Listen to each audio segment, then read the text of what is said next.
중요한 물건인데 나중에 필요해지면 어쩌지? 여러분 혹시 저장강박증이라는 말 알고 계신가요? 이 저장강박증이 원인이 되어 최근 고독사하는 노인분들도 많이 늘어나고 있다고 합니다. 저장강박증이란 내가 이 물건이 필요 없더라도 버리지 못하고 집착하는 행위를 의미합니다. 그리고 그 물건의 범주에는 책, 옷, 신문, 박스 등 간단한 소모품으로 쓰이고 버려야 하는 것들도 포함됩니다. 그러면 그 사람의 집은 산더미처럼 물건들이 쌓이게 될 것입니다. 그리고 이런 사람들의 특징은 버리지 못한 물건들마다 하나하나 이유가 다 있다고 주장합니다.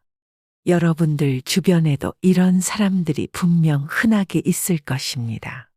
이 저장강박증은 보통 중년 이후부터 크게 늘어나기 시작하면서 노년에는 그 증세가 더 심해지는 경우가 많기 때문입니다. 물건이 쌓이고 관리를 하지 못해 냄새와 악취가 나는데도 물건을 치우려 하면 보물을 빼앗기는 것처럼 화를 크게 내고 그렇게 버리더라도 또 새로운 물건을 주워오니 이 현상은 계속해서 반복이 되죠. 오늘은 이와 관련하여 나이가 수록 버려야 할 물건 5가지와 물건을 버리는 기준에 대해서 알려드리겠습니다. 오늘의 영상을 토대로 내가 사용하고 있는 물건과 정리해야 할 물건들을 돌아보는 시간을 가져보셨으면 좋겠습니다. 나이 들수록 버려야 할 물건 첫 번째는 잘 쓰지 않는 크고 무거운 가구입니다. 이런 가구들은 혼자서 버리기가 힘들고 나이가 들면 더욱더 버리기가 힘들어집니다. 잘 안 쓰는 거대한 책상이나 장롱, 책꽂이 등 부피만 차지하는 큰 가구들은 조금이라도 팔에 힘이 있을 때 처분하는 것이 좋습니다. 특히나 오래 사용하지 않은 가구에는 곰팡이나 세균 또한 많을 것입니다. 자식들이나 친구에게 도움을 청해 집 앞까지만 옮겨놓고 동사무소에 가서 대형 폐기물 스티커를 구매해 붙이기만 하면 됩니다. 이런 큰 가구들을 버리고 나면 집이 훨씬 넓어 보일 것이고 버리고 나면 정말 기분이 상쾌해질 것입니다.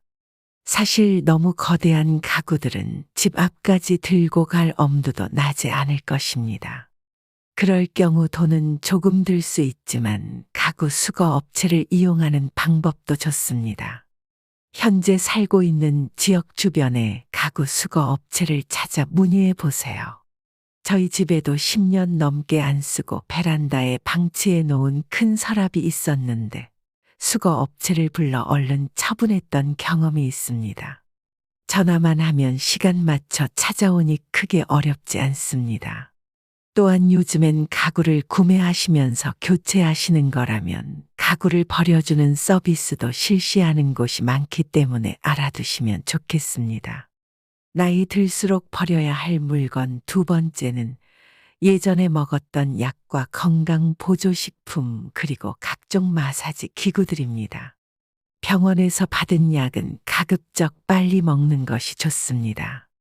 만약 더 이상 약을 먹지 않아도 될 상황이라면 바로 버리거나 약국에 반납하는 것도 좋습니다.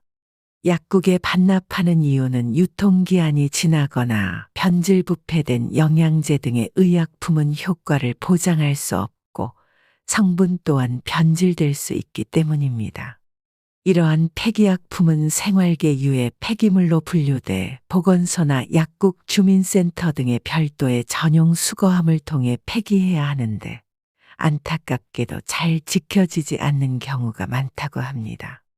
먹지 않는 약은 약국에 갖다 주면 받아주는 곳도 있고 그냥 쓰레기통에 버리라고 하는 곳도 있다고 하니 참고하시길 바랍니다. 어쨌든 이렇게 안 먹는 약은 바로바로 처리하는 것이 좋습니다.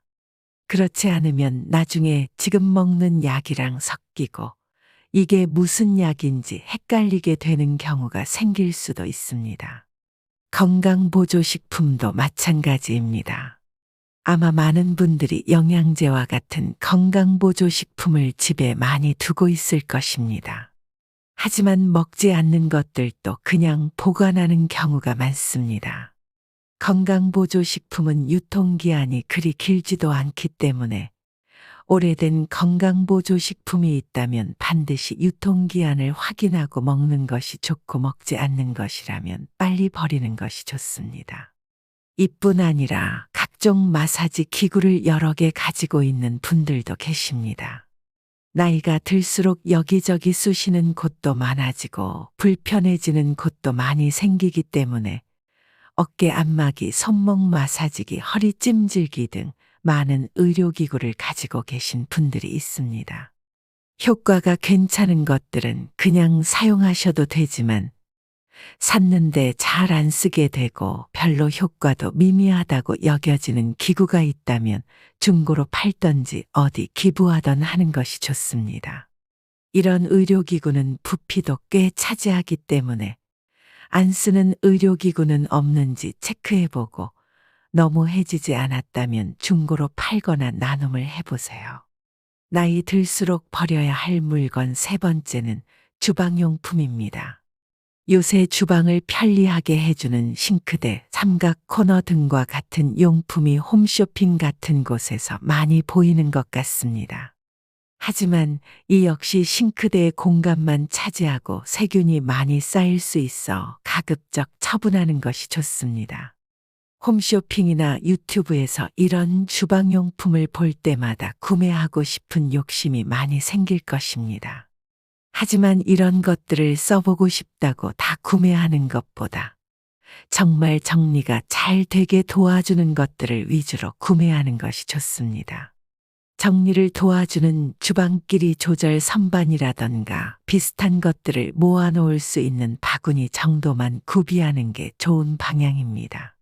이 밖에도 안 쓰는 접시, 수저, 세트, 프라이팬, 반찬 등은 사실 살면서 그렇게 많이 필요하지 않습니다. 아끼는 것들 빼고 잘 안 쓰는 것들은 마찬가지로 중고로 팔거나 나눔을 통해 처분하는 것이 좋습니다. 특히나 반찬통에 색이 변하거나 곰팡이가 피는 것을 그대로 사용하게 되면 건강에 안 좋을 수 있기 때문에 이 경우 바로 버리는 것을 추천드립니다. 주방에서 사용하는 칼의 경우에는 잘 갈아서 쓰면 되니 새로 살 필요는 없습니다. 나이 들수록 버려야 할 물건 네 번째는 옷과 신발, 액세서리들입니다. 사실 제일 버리기 힘든 물건이 바로 옷이 아닐까 생각합니다. 특히나 선물을 받았거나 추억이 담긴 옷들은 입지도 않으면서 보관만 하는 분들도 많이 계십니다. 직접 구입하지 않았는데 누가 줘서 어쩔 수 없이 갖고 있는 옷들도 제법 많을 것입니다.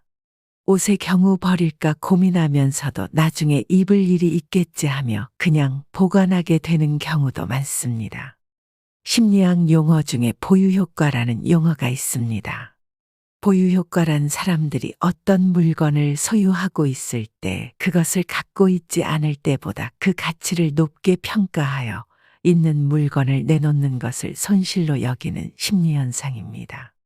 이처럼 사실 잘 입지도 않고 그리 가치가 없는 옷이에요 하고 있다는 것만으로도 옷의 가치를 높게 평가해 버리는 것입니다.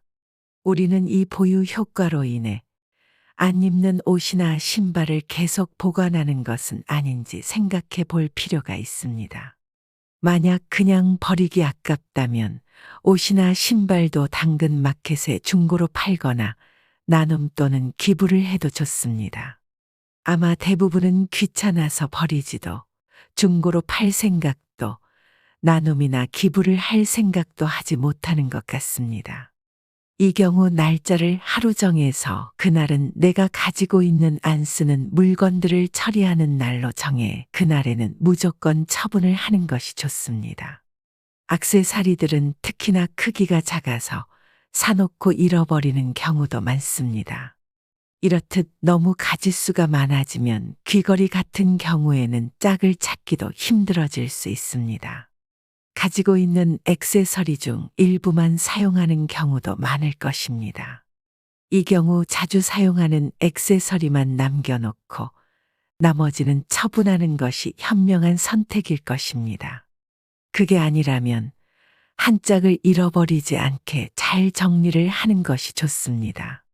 나이 들수록 버려야 할 물건 5번째는 오래된 책입니다.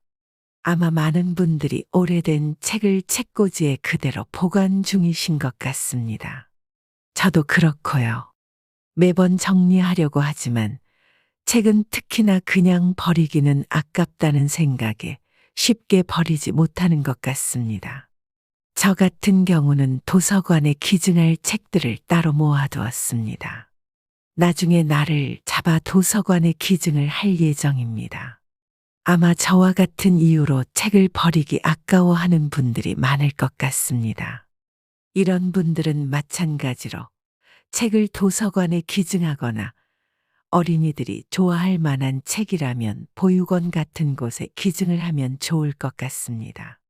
중고로 파는 것도 물론 좋습니다. 책을 버리게 되면 집안의 부피를 많이 차지했던 책꽂이도 처분할 수 있어 공간 확보에도 도움을 줄 수 있습니다. 오래된 책은 되게 읽지 않을 확률이 매우 높기 때문에 정말 두고두고 읽을 책들이 아니라면 하루빨리 처분하는 것이 좋습니다. 이외에도 유통기한이 지난 화장품, 이불 시트, 오래된 냄비 등 처분해야 할 물건들이 많습니다. 다 한 번에 처리하려는 욕심보다는 차근차근 하나 처분하는 습관을 만들면 좋을 것 같습니다. 그리고 앞으로 무언가를 구매할 때는 내가 정말 오래 사용할 물건인지 신중히 생각 후 구매하는 것이 좋습니다. 아무리 처분을 잘해도 구매를 함에 있어서 신중하지 못하면 매번 처리해야 할 물건들이 생길 것이기 때문입니다. 아마 많은 분들이 물건을 처리해야 하는 것은 아는데 어떻게 처리해야 할지 그 기준을 딱 정하지 못했을 것입니다. 늘 정리도 못하고 버리지도 못하는 채 쩔쩔매고 있는 것입니다. 그래서 지금부터는 물건을 버리는 기준에 대해 알려드리겠습니다. 물론 여기에 정답은 없습니다. 각자에게 가장 맞을 것 같은 기준을 세워보는 것을 추천드립니다. 첫 번째 기준은 1년 계절 동안 안 쓴 물건은 처리하는 것입니다. 사실 1년 동안 쓰지 않았던 물건들은 앞으로도 쓰지 않을 확률이 매우 높습니다. 많은 분들이 1년 동안 쓰지 않았음에도 버리지 못하는 이유는 이전에 그렇게 버렸더니 꼭 필요한 상황이 생겼던 기억이 있기 때문일 것입니다. 하지만 이 같은 경험은 사실 소수에 불과합니다. 처분해도 지장 없는 물건이 90% 이상이지만 딱 한 번 버리고 후회했던 경험을 부풀려서 생각하는 것입니다. 물론 버리고 나서 필요해지는 물건이 있을 수는 있습니다. 하지만 정말 소수에 불과할 것이기 때문에 이걸로 버리는 것을 미루게 되면 결국 아무것도 버리지 못한 채 물건이 쌓이게 될 것입니다. 잘 쓰지 않으나 버리기 아까울 때는 그 물건의 중고 가치를 돈으로 매겨본 다음 그 가격의 반으로 당근 마켓에 싸게 내놓는 것도 좋습니다. 팔리면 버리지 않아서 좋고 아무도 반응 없는 걸 확실히 확인하면 버리는데 마음이 가벼워질 것입니다. 물건을 처분하는 두 번째 기준은 소유할 물건의 수량을 정하는 것입니다. 그 물건들의 순위를 매긴 다음 순위에 벗어난 물건은 버리는 것입니다. 예를 들면 겨울 코트는 3벌로 개수를 정한 후 가지고 있는 코트의 순위를 매긴 다음 3위 안에 들지 않는 것은 버리는 것입니다. 프라이팬이나 냄비의 경우 5개는 절대 넘기지 않는 것이 좋습니다. 이외에도 어떤 새 물건을 사면 그에 해당하는 가지고 있던 오래된 물건을 바로 버리는 것도 좋습니다. 프라이팬을 새로 하나 장만하면 제일 오래된 프라이팬 하나를 버리는 식으로 말이죠. 이를 위해 일단 정리하고자 하는 물건들을 다 꺼내서 버릴 거, 생각해야 할 물건, 버리면 안 되는 물건으로 나눠 담는 것이 좋습니다. 그래서 확실히 버릴 것은 버리고 생각해야 할 물건에서 한두 달이 지나도 안 쓰고 안 찾게 되면 버리거나 나눔해서 정리하는 것도 좋습니다. 그 다음에 한꺼번에 정리하면 힘들기 때문에 하루 이틀에 한 군데씩 주방이면 주방, 거실이 거실 등을 정리하는 것도 좋습니다. 이러면 금방 정리가 될 수 있습니다. 또한 불필요한 물건은 애초에 생각하고 또 생각해서 구매하는 것이 좋습니다. 물건을 처분하는 세 번째 기준은 이 물건이 없어도 불편하지 않겠다 싶으면 버리자는 기준입니다. 이외에도 내가 죽으면 자녀나 다른 가족들이 과연 챙겨갈까, 챙겼을까를 기준으로 적용하는 분들도 계시고, 주위에 나눌 사람이 있는지 물어보고 쓰지도 않고 받을 사람도 없을 때는 과감히 버리는 것을 기준으로 삼는 분들도 있습니다. 이 중 어느 방법이든 나만의 기준을 세워서 정리하는 날을 딱 잡아 필요 없는 물건을 처분하는 시간을 꼭 가져보세요. 버리는 것에 과감해야 집이 항상 깨끗하고 물건을 찾는데 1분도 걸리지 않게 됩니다. 사실 물건을 쌓아두면 문제가 이처럼 물건을 찾는데 오래 걸린다는 사실입니다. 어떤 분은 필요한 물건을 찾는 데만 30분 이상이 걸리기도 합니다. 이는 우리의 일상생활에 큰 영향을 줄 수 있습니다. 다른 중요한 일들이 많은데 이런 사소한 물건을 찾는 일에서 시간과 스트레스가 쌓인다면 당연히 일에도 지장을 줄 것이고 하루의 삶에도 지장을 주게 됩니다. 그래서 물건의 개수를 줄이게 되면 필요한 것을 찾는 시간도 줄일 수 있고 같은 물건을 찾지 못해 하나 더 구매해야 하는 경우를 피할 수 있습니다. 아마 많은 분들이 물건을 찾지 못해 새로운 물건을 하나 더 샀는데 나중이 되어서야 이게 여기 있었네 하며 찾던 물건을 뒤늦게 발견하는 경험을 해보셨을 것입니다. 심지어 어떤 분은 아끼는 양말 한 짝만 몇 개월을 보다가 결국 버렸는데 버린 그날 다른 한 짝을 찾았다고 합니다. 이런 상황을 피하려면 정리는 습관이 되어야 합니다. 물론 무작정 버리기만 하는 것은 환경에 좋지 않을 수 있습니다. 많은 전문가들께서 버리라고 말씀하시지만 그것도 결국 환경을 해치는 결과를 가져오게 되니 궁극적 해결 방법은 아니라고 생각하는 분도 계셨습니다. 중고로 팔거나 나눔을 하는 것도 좋지만 나눔을 할 수 없는 옷이나 자잘한 물건들 다 버리고 싶어도 내 집 깨끗해지고 집 밖을 더럽히는 것을 양심이 허락하지 않다고 생각하는 분들도 계십니다. 이런 의견도 당연히 존중받아야 합니다. 이 경우 구매하는 것에 정말 신중하게 결정하는 것이 좋을 것 같습니다. 버릴 생각을 하지 말고 닿을 생각을 하고 필요한 만큼만 사려고 하는 습관을 만드는 것입니다. 물론 너무 해진 옷이나 기능이 많이 고장난 제품들은 팔거나 나눔하기 어려울 수 있지만 쓸만한 제품들은 중고로 팔거나 나눔을 하는 습관이 좋은 것 같습니다. 너무 버리기만 하면 세상이 쓰레기장이 돼버릴 것입니다. 집안 구석에서 쓰레기 취급이나 받는 물건 중에서도 어느 다른 집에서는 아직 쓸만한 물건일 수 있습니다. 몽땅 다 버리지 말고 잘 골라내서 처분하는 것이 좋습니다. 물건들은 다른 용도로 재사용해 보는 것도 좋습니다. 예를 들어 짝 없는 면양말은 먼지 제거할 때 손에 끼고 장롱 밑 한번 쓸어주면 기가 막히게 청소가 되기도 합니다. 아마 많은 분들이 아까워서 버리지 못하는 경우가 많을 것입니다. 이처럼 버리기 아까운 물건을 박스에 잘 담아서 아름다운 가게에 기증을 하면 버리는 게 아니고 아깝지도 않고 입양 보낸다는 느낌을 받아 기분 좋게 처분할 수 있을 것입니다. 그러니 버리기 아깝다고 그냥 집에 모셔두지 말고 어떻게 하면 잘 처분할 수 있을지 고민해 보세요. 지금 당장 안 쓰는 물건을 하나 정해 당근마켓에 올려보세요. 당근 마켓에 올리는 방법을 모른다면 어떻게 올리는지 자식들에게 물어보거나 인터넷으로 방법을 직접 찾아보세요. 유튜브에 당근에 물건 올리는 법이라고 검색 후 그대로 따라 하시면 됩니다. 아니면 주변에 기부할 곳이 없나 찾아보고 직접 전화해서 문의를 해보세요. 그래서 기부해도 된다고 하면 날을 정해 물건을 가지고 그 장소로 가기만 하면 되는 것입니다. 아마 이것을 안 해본 분들은 어렵게만 느껴질 것입니다. 하지만 한 번만 해보면 됩니다. 그 한 번이 2번, 3번, 10번이 될 것이고 그러면 집이 정말 깔끔하게 변할 것입니다. 오늘은 나이 들수록 버려야 할 물건 5가지와 물건을 버리는 기준을 주제로 이야기를 드렸습니다.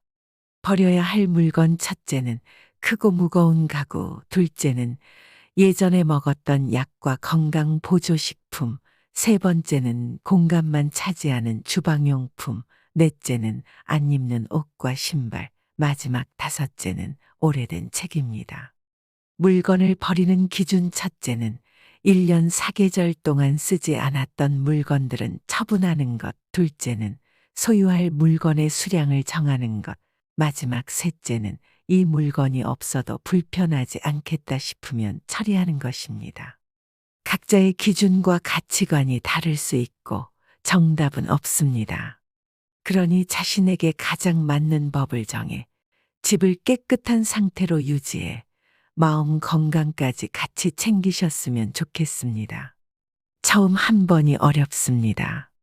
하지만 한 번만 물건을 잘 처분해 본다면 그 이후에는 아주 쉽게 물건들을 처분할 수 있게 될 것입니다.